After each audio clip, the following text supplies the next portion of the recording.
kinilaw na may lato at gusto. Kain tayo mga idol.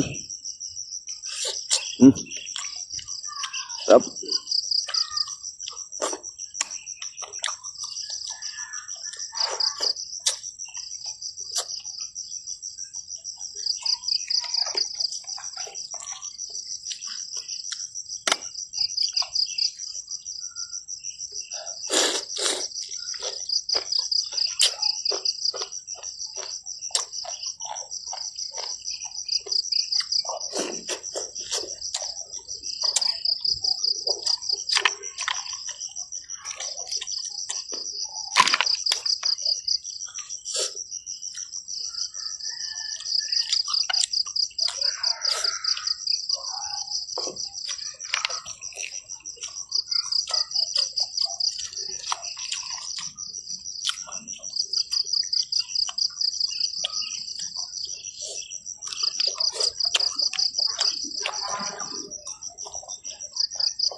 At shout out sa lahat na mahilig kumain ng kinilaw na may lato at gusto.